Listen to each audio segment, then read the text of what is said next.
Hey guys, Nina here, welcoming you to another reading from the Ladies of Horror Picture Prompt Monthly Challenge, hosted by Elaine Pascale on her channel, The Godmother of Horror. If you'd like to read along or read previously published pieces, please visit spreadingthewritersword.com or ladiesofhorror.com. In the meanwhile, enjoy the reading.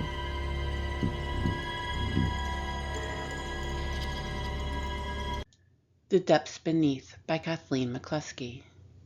The fisherman had always been a man of quiet confidence. No one in the village could quite place when his obsession had started. He whispered talks of shadows under the waves. He believed something ancient and colossal lurked in the black abyss. He was convinced that a creature, one older than the stories told in the taverns, lived in the black waters beyond the village. The sea had its fair share of myths, but his certainly bordered on madness. His eyes, once full of warmth, now held only the reflection of the horizon. Day after day he would set off alone, his small wooden boat cut through the early morning mist. He was just a small speck in the endless vast sea. No one dared go with him. Whispers passed between the villagers. "He's chasing ghosts," they would say, shaking their heads. But the fisherman didn't care. Each trip felt closer.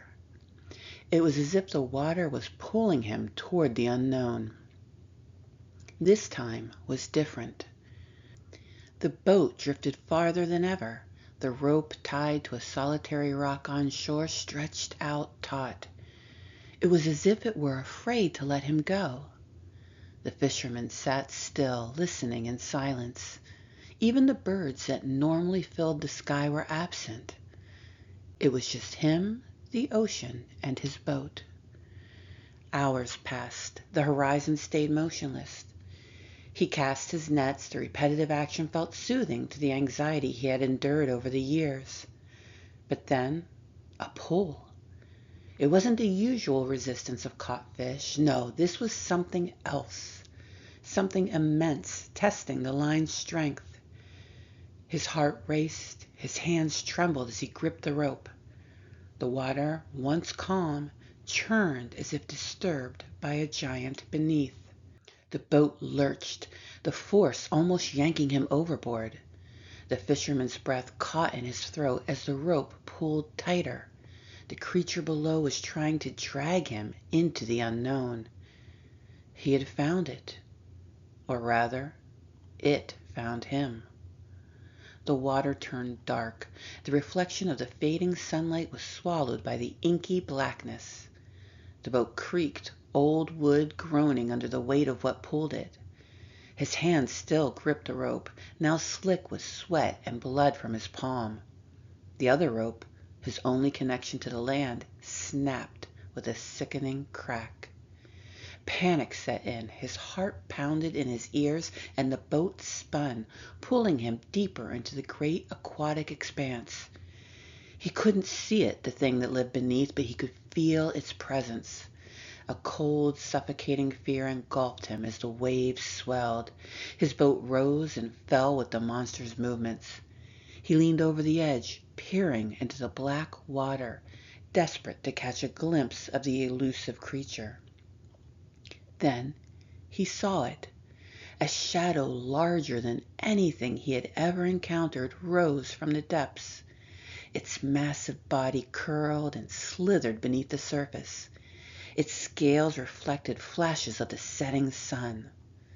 Eyes, deep and menacing, stared back at him just below the waterline. The fisherman's breath caught in his throat.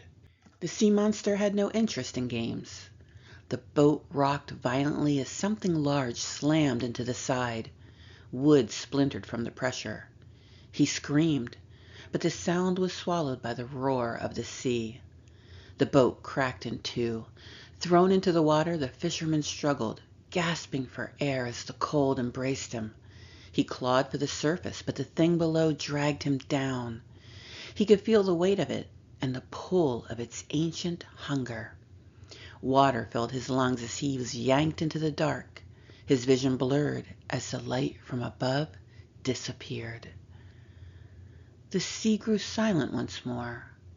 By morning, the boat remained, broken and empty, floating in the glassy water. A lone rope trailed from its side, tied to nothing, heading nowhere. The fisherman was gone, but the sea monster remained, waiting in the depths for the next fool who dared to seek it out.